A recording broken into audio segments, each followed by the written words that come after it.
Well hello everybody, welcome to Royzik Way. Royzik Way के YouTube channel पर आप सभी लोगों का स्वागत है, अभिनंदन है। वेल डियर स्टूडेंट्स, आज का ये वीडियो संबंधित है इंग्लिश लैंग्वेज से और इंग्लिश लैंग्वेज के तहत आज आप सीखेंगे इंपैरेटिव सेंटेंसेस को। इंपैरेटिव सेंटेंसेस जिनका इंग्लिश ग्रामर में एक बेहद महत्वपूर्ण स्थान है और हम सुबह से लेकर शाम तक जो भी चर्चाएं करते हैं वो मोस्टली इंपैरेटिव सेंटेंसेस के माध्यम से होती हैं, जिनमें हम किसी ना किसी व्यक्ति को कोई आदेश देते हैं, कोई उनको सलाह देते हैं या किसी से हम प्रार्थना करते हैं, रिक्वेस्ट करते हैं। तो बिल्कुल आपने सही समझा, हम बात कर रहे हैं इंपैरेटिव सेंटेंसेस की जो ग्रामर में एक महत्वपूर्ण स्थान रखते हैं। यदि आप किसी भी कंपटीशन की तैयारी कर रहे हैं तो निश्चित तौर पर यह वीडियो आपके लिए बेहद महत्वपूर्ण साबित होगा। साथ में यदि आप स्टूडेंट हैं या वाकई आप सीखना चाहते हैं अंग्रेजी को, उस नजरिए से भी यह वीडियो आपके लिए बेहद महत्वपूर्ण साबित होगा। तो चलिए वीडियो को स्टार्ट करते हैं। मैं हूं आपका अपना इंग्लिश ट्रेनर HM रॉय और आप तक ये वीडियो पहुंच रहा है रॉयजिक वे यूट्यूब चैनल के माध्यम से, जिसने ठाना है कि सफलता तो आपको दिलवाना ही है। वेल डियर स्टूडेंट्स, तो ये जो वीडियो है वो इंपैरेटिव सेंटेंस से संबंधित है। इंपैरेटिव सेंटेंसेस को आप ऐसे समझ सकते हैं जिनमें हम किसी व्यक्ति को कोई आदेश देते हैं। ये बिल्कुल ऑर्डर से संबंधित है या एडवाइस से संबंधित है। इनके तहत हम जो भी चर्चा करते हैं वो ऑर्डर है, एडवाइस है या रिक्वेस्ट है, प्रार्थना करते हैं किसी से, उनसे संबंधित है ये। साथ में अगर और डीप में जाएं और गहराई में जाएं तो हम देखेंगे कि इसमें कुछ इनविटेशंस भी शामिल हैं। साथ में हम देखेंगे इसमें कुछ वार्निंग्स भी शामिल हैं और कुछ मॉरल सजेशंस भी शामिल हैं, सुझाव। तो निश्चित तौर पर हमको ये समझ लेना है अच्छी तरह से कि आखिर इंपैरेटिव सेंटेंसेस को हम कैसे बनाएं और कैसे इनकी पहचान करें। जी हाँ, बिल्कुल आपने सही समझा है कि कैसे बनाएं और कैसे इनकी हम पहचान करें इंपैरेटिव सेंटेंसेस की। तो इन इंपैरेटिव सेंटेंसेस में जो एक बहुत ही महत्वपूर्ण बात है वो ये है कि इन इंपैरेटिव सेंटेंसेस की जो स्टार्ट होती है, जो शुरुआत होती है, वो जो स्टार्ट कहिएगा या कहिएगा शुरुआत कहिएगा, वो ऑलवेज किससे होती है? V0 से, है ना। यानी इसे हम न्यूट्रल फॉर्म ऑफ वर्ब भी कह सकते हैं, जीरो फॉर्म ऑफ वर्ब भी कह सकते हैं या इसे हम base form of the verb भी कह सकते हैं डियर स्टूडेंट्स। तो base form of the verb लगाना आपके लिए बेहद महत्वपूर्ण है क्योंकि शुरुआत यहीं से होगी। ये बिल्कुल ऐसे मान लीजिएगा जैसे कि हमारी बॉडी के अंदर एक हार्ट होता है और जो हमारी बॉडी में ब्लड की सप्लाई करता रहता है और उसी के परिणाम स्वरूप हम अंत समय तक जीवित रहते हैं, जिंदा रहते हैं। उसी तरह से यदि आपको एक सेंटेंस बनाना है तो उसमें वर्ब का भूमिका, वर्ब का रोल बेहद महत्वपूर्ण होता है डियर स्टूडेंट्स। तो बिल्कुल हार्ट के समान है ये। और इस वर्ब के बाद यहां पर आप जो भी चाहें वो यहां पर या तो आपको एक ऑब्जेक्ट लगाना है ना, हिंदी में कहेंगे कर्म, या फिर आपको एक कॉम्प्लीमेंट लगाना है यहां पर। यानी यहां तक तो बात आपने एक वर्ब लिख दिया, एक वर्ड लिख दिया, लेकिन अगर उसके सेंस को और कंप्लीट करना है तो हमें उसे आगे बढ़ाना ही होगा डियर स्टूडेंट्स। तो ऐसी स्थिति में आपने क्या समझा इस चीज के कि इसका एक स्ट्रक्चर होगा और वो स्ट्रक्चर क्या होगा, वो हमने कहा कि सबसे पहले आप base form of the verb लगाइए। Base form of the verb लगाने के पश्चात एक ऑब्जेक्ट लगाइए, एक कर्म लगाइए या फिर लगाइए एक कॉम्प्लीमेंट, जिसे हिंदी में हम पूरक कहते हैं। तो ये है आपके लिए कर्म और ये है आपके लिए पूरक। पूरक जैसा नाम से स्पष्ट है कि ये सेंटेंस के सेंस को थोड़ा पूरा करते हैं, कंप्लीट करते हैं। और इसके तहत जो हम बातें करेंगे, उसमें हमने आपसे कहा कि इसमें किसी ना किसी हम एडवाइस की बात करते हैं, अ पीस ऑफ एडवाइस की बात करेंगे। इसमें हम किसी ना किसी ऑर्डर की बात करेंगे, है ना, कोई ना कोई ऑर्डर होगा। या इसमें हम किसी ना किसी CO MMA एंड डी किसी कमांड की बात करेंगे, है ना, या इसके तहत हम किसी इनविटेशन की बात करेंगे, इनविटेशन है इसकी बात कर सकते हैं हम लोग, या इसमें हम किसी सजेशन की बात कर सकते हैं, या साथ में इसमें हम किसी वार्निंग की बात कर सकते हैं, या किसी को अगर हम डायरेक्शन रिलेटेड कुछ बातें बताएं, है ना, या किसी ने प्रश्न पूछा है कि ये दिशा किस तरफ जाती है, तो ये इन सारी बातों की चर्चा आज के इस वीडियो में इंपैरेटिव सेंटेंसेस के तहत आज आप सीख रहे हैं। तो यहां पर आप देखिएगा कि सबसे पहले हमने वर्ब का बात किया हुआ है, और वर्ब की बात करें तो हम ये कह सकते हैं कि एक वर्ब शुरुआत में हमें लगाना ही पड़ेगा। अब सपोज जैसे हमने यहां पर कह दिया गो, तो गो का मीन्स क्या होता है, जाना होता है, तो एक आप लगा ही दीजिएगा। अपने आप में ये एक वर्ड है, लेकिन कहें तो इसमें एक सेंटेंस का सेंस छिपा हुआ है, क्योंकि सामने वाला ये बात स्पष्ट तौर पर समझ ही लेगा कि हमसे क्या कहा गया है, यानी हमसे जाने के बारे में कहा गया है या फिर आने के बारे में। तो अपने आप में ये वर्ड एक सेंटेंस की तरह से होता है। तो हम चाहे तो इसमें आगे ऐड कर भी सकते हैं, जैसे हमने कहा गो देयर, गो देयर यानी वहां जाइए, है ना, गो देयर यानी वहां जाइए, या इसमें हम और भी कह सकते हैं कि गो टू योर फ्रेंड, है ना, अपने दोस्त के पास जाइए। ये जो गो यहां पर है वही गो यहां पर भी हमारे लिए काम कर रहा है कि गो टू योर फ्रेंड, अपने दोस्त के पास जाइए, सब है ना। Go to your job, go to your job यानी अपने काम पर जाइए, आप जहां भी जॉब करते हैं, जहां भी काम करते हैं वहां जाइए। तो एक वर्ब लगाइए, उसके साथ चीजों को आगे बढ़ा दीजिएगा ताकि सेंस थोड़ा सा और आगे बढ़ जाए। यानी एक बात तो निश्चित है कि वर्ब का आना बेहद जरूरी है। अब अगर इसमें हम बात करें तो इसमें अलग से किसी हम सब्जेक्ट की बात नहीं करते हैं डियर स्टूडेंट्स, क्योंकि ये बात सामने वाले व्यक्ति से कही जा रही है, जो व्यक्ति हमारे सामने बैठा है या स्टैंडिंग पोजीशन में है, खड़ा है, सब यानी वो हमारी बातों को सुन रहा है, एक ऑडियंस के रूप में है, एक दर्शक के रूप में है, सब है ना। तो निश्चित तौर पर ऐसे वाक्यों में जो हमारा सेकंड पर्सन प्रोनाउन है, जिसे हम यू कहते हैं, वो छिपा रहता है, वो हिडन रहता है ना, क्योंकि सामने वाले से कहा जा रहा है। हम कह रहे हैं तो हम फर्स्ट पर्सन हो गए, और जो सामने वाला व्यक्ति है, सुनने वाला, वो सेकंड पर्सन है, और सेकंड पर्सन यू होता है। तो मान के चलेगा कि इन सारे सेंटेंसेस में यू स्टार्टिंग में छिपा रहता है, उसको ओपन करना, उसको बोलना बहुत जरूरी नहीं होता है डियर स्टूडेंट्स, है ना। लेकिन यदि आप चाहें तो आप बोल भी सकते हैं, it depends upon you.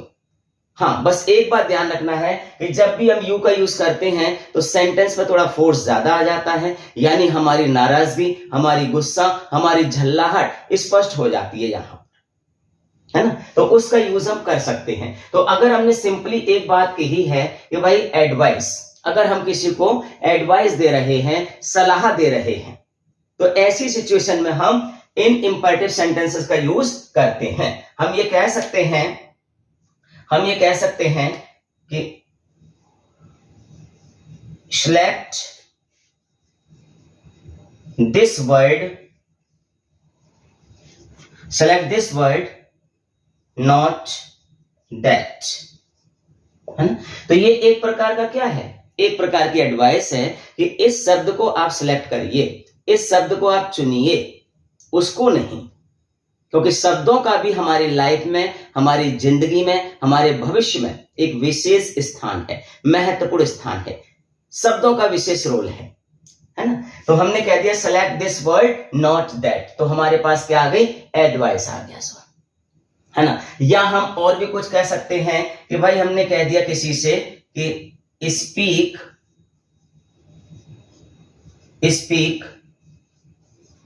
Slowly, यानी धीरे धीरे बोलिए, स्पीक स्लोली यानी धीरे धीरे बोलिए। तो ऐसी स्थिति में, इस सिचुएशन में हम इस प्रकार के सेंटेंसेस की बातें करते हैं जिनमें शुरुआत वर्ब से हो रही है, और इनको हम इंपैरेटिव सेंटेंस बोलते हैं, कहते हैं। आज्ञात्मक भी कह सकते हैं, आदेशात्मक भी कह सकते हैं और प्रार्थना सूचक भी कह सकते हैं। चलिए इसी में हम आगे जोड़ दें कि भाई हमने यहां पर कह दिया stand close to me. Stand close to me अर्थात मेरे पास खड़े हो जाइए। तो ये हमारे आपके लिए क्या है, एक एडवाइस है।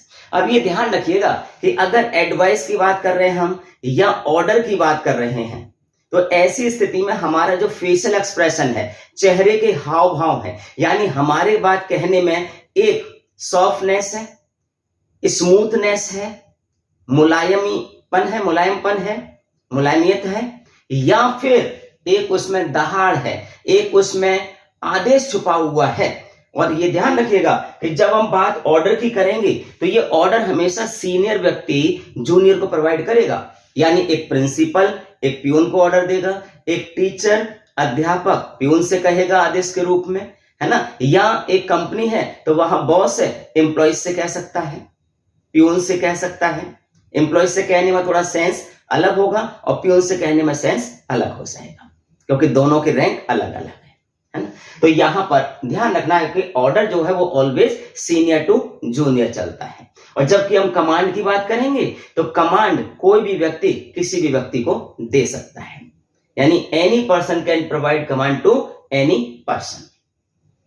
छोटा बच्चा भी बड़ों को बोल सकता है। अब आपने कंप्यूटर के बारे में सुना ही होगा, यूज किया ही होगा, देखा ही होगा कि जब भी हम कंप्यूटर को कोई कमांड देंगे तो कंप्यूटर को उस कमांड को फॉलो करना ही होगा डियर स्टूडेंट्स, वो उस कमांड को फॉलो करेगा ही करेगा। इसीलिए ये कमांड है, कमांड को हम डिसोबे नहीं कर सकते। ऑर्डर को डिसोबे किया जा सकता है, but command of once it is said you have to follow that one at any cost. ये कहना ही पड़ेगा आपको। तो कमांड है, कमांड में हमने बोल दिया कि भाई मार्च, मार्च कह दिया हमने। मार्च का मीन्स होता है आगे बढ़ना, MARCH। तो आर्मी वगैरह के सेंसेस में, फोर्सेस में, डिफेंस में अक्सर कहा जाता है मार्च, आगे बढ़िए। या और इसको स्पष्ट कर दें हम तो यहां बोल सकते हैं मार्च अहेड, मार्च अहेड यानी आगे बढ़िए। ऐसे सिचुएशंस में कहा जा सकता है। अगर हम बात करें इनविटेशन का तो हम कह सकते हैं कि कम टू माई होम। हमने कह दिया कम टू माई होम, है ना। अब क्यों हमने कॉल किया, क्योंकि आपको डिनर पर भी कॉल किया जा सकता है, आपको लंच पर भी कॉल किया जा सकता है, या कोई भी एक स्मॉल गेट टुगेदर है, छोटी मोटी पार्टी है, उसके लिए भी आपको इनवाइट किया जा सकता है। तो कम टू डिनर भी बोल सकते हैं, कम एट डिनर भी बोल सकते हैं, कम टू माई होम भी बोल सकते हैं, कम टू माई हाउस भी बोल सकते हैं, कम टू मी भी बोल सकते हैं सब, है ना। तो वो सेंसेस हमारे क्या रहेंगे, इनविटेशन के रहेंगे। यहीं पर अगर हम बात करते हैं, यहीं पर अगर हमारी बात रहेगी तो हम ये बोल सकते हैं कि यहां पर हमने कह दिया do not touch that NAKED naked wire, है ना। Do not touch that naked wire अर्थात उस नंगे तार को मत छुओ, है ना, क्योंकि उस पर कोई भी प्लास्टिक नहीं है, कोई भी रबर नहीं है, नेकेड वायर है। And if you touch that one तो प्रॉब्लम मे बी देयर, वहां पर आपके लिए समस्या हो सकती है। एंड दैट्स व्हाई हम आपको क्या कर रहे हैं, वार्न कर रहे हैं। ऐसी सिचुएशन में हम आपको क्या कर रहे हैं, वार्न कर रहे हैं, don't touch that naked wire. या ऐसा ही कोई और भी सेंटेंस हम ले सकते हैं कि ऐसा मत करिएगा। तो ये एक प्रकार की क्या है, वार्निंग है। Never come again before me, never come again before me यानी दोबारा मेरे सामने मत आइएगा। Never see your face to me, दोबारा या बाद में कभी भी अपना चेहरा मुझे मत दिखाइएगा, है ना। तो ये क्या है, एक वार्निंग है आपके लिए। डोंट गो अहेड, आगे मत जाइएगा। देयर इज डेंजर, वहां पर खतरा है। तो ये भी आपके लिए क्या है, एक वार्निंग हो सकती है ना। तो ये ध्यान रखना है इन सारे सेंटेंसेस में डियर स्टूडेंट्स, लर्नर्स, इन सारे सेंटेंसेस में जो शुरुआत हो रही है, स्टार्ट हो रही है, वो एक वर्ब से है। यहां पर डू नॉट एक हेल्पिंग वर्ब के रूप में है और टच यहां पर मेन वर्ब के रूप में है। सेलेक्ट यहां पर मेन वर्ब है, स्पीक यहां पर मेन वर्ब है, मार्च यहां पर मेन वर्ब है, मार्च यहां पर मेन वर्ब है, स्टैंड यहां पर मेन वर्ब है ना। तो ये कम यहां पर मेन वर्ब है। तो यहां पर हम ये देख रहे हैं कि जो बेस फॉर्म है वर्ब का वो पहले आना ही आना है, स्टार्ट में आना ही आना है डियर स्टूडेंट्स, है ना। कोई भी ऐसा सेंटेंस इसके तहत हम ले सकते हैं। डायरेक्शन में कह दिया हमने गो स्ट्रेट, हमने क्या कहा गो स्ट्रेट, यहां हमने कह दिया गो स्ट्रेट। गो स्ट्रेट का मतलब होता है सीधे जाइएगा, है ना। गो अहेड आगे जाइए, and take a turn to your left, आगे जाइए और अपनी बाएं तरफ मुड़ जाइएगा।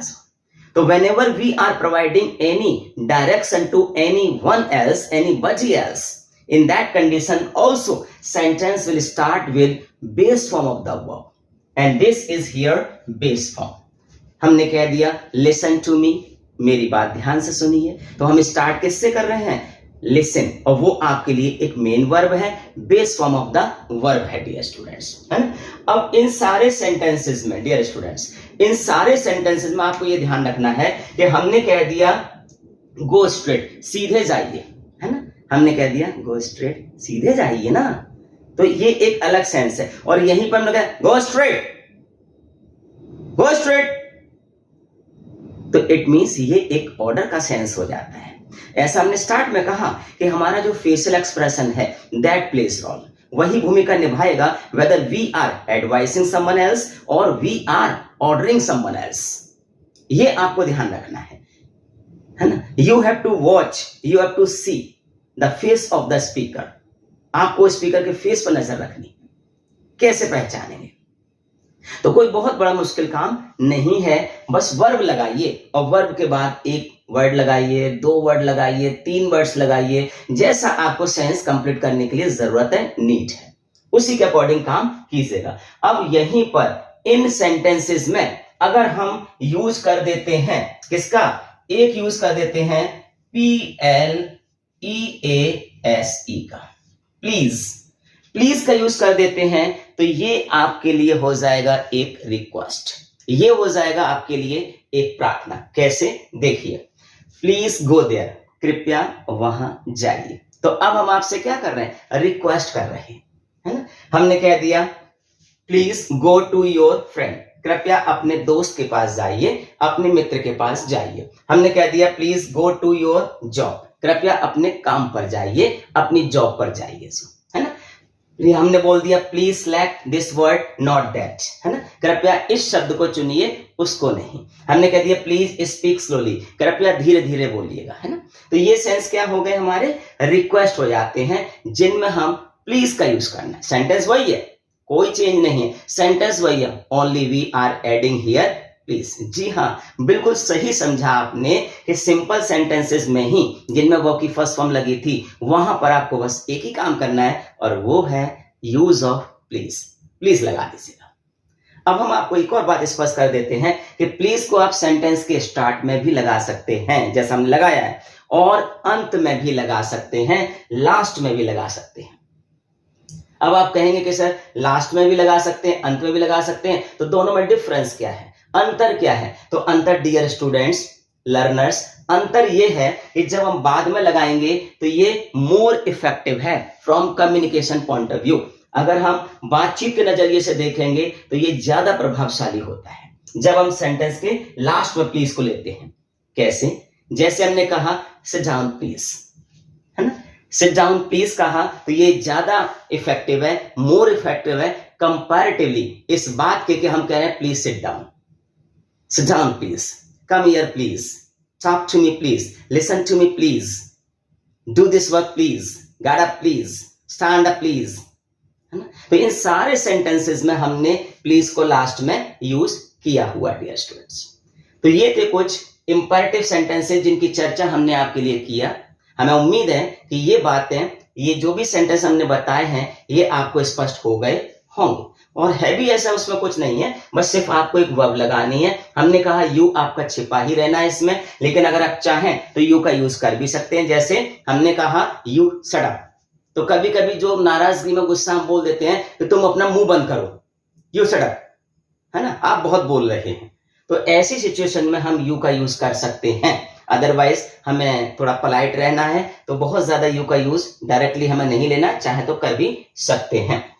तो वेल डियर स्टूडेंट्स, ये था आज के लिए आपका अपना एक प्यारा सा क्यूट सा वीडियो, जिसमें हमने चर्चा किया है इंपैरेटिव सेंटेंसेस का। ठीक है, मैं हूं आपका अपना इंग्लिश ट्रेनर, और आप तक ये वीडियो पहुंचा है रॉयजिक वे यूट्यूब चैनल के माध्यम से। बिल्कुल आप ध्यान रखिएगा कि अगर आप प्रैक्टिस करते रहेंगे, इन पर ध्यान देते रहेंगे, देखते रहेंगे एक रेगुलर बेसिस पर, तो निश्चित तौर पर अंग्रेजी आपको आ ही जाएगी। और जो भी आपकी प्रॉब्लम्स हैं, किसी भी तरह की अंडरस्टैंडिंग में प्रॉब्लम है, समस्याएं हैं, दिक्कतें हैं, तो आप हमारे कमेंट बॉक्स में लिखिए, बड़े प्यार से लिखिएगा, ताकि हम उसको समझ सकें और आपकी समस्याओं का समाधान स्पष्ट तौर पर कुछ ही पलों में कर सकें। तो वीडियो को आपने अंत तक देखा, इसके लिए बहुत बहुत धन्यवाद। और यदि वीडियो के लिए आप नए हैं तो डेफिनेटली वीडियो को आप और चैनल को आप वीडियो को लाइक कर दें, साथ में चैनल को आप सब्सक्राइब कर लें, और एक बेल आइकन उपस्थित होगा, उसे भी आप पुश कर दें, ताकि हमारे द्वारा बनाए गए भेजे गए सारे वीडियोस आपकी दहलीज पर टिप टिप वर्षा पानी की तरह पहुंचते हैं और आपकी किस्मत के निर्माण में एक महत्वपूर्ण भूमिका निभाते रहें। तो चलिए, it's okay for this video. Thank you. जय हिंद, जय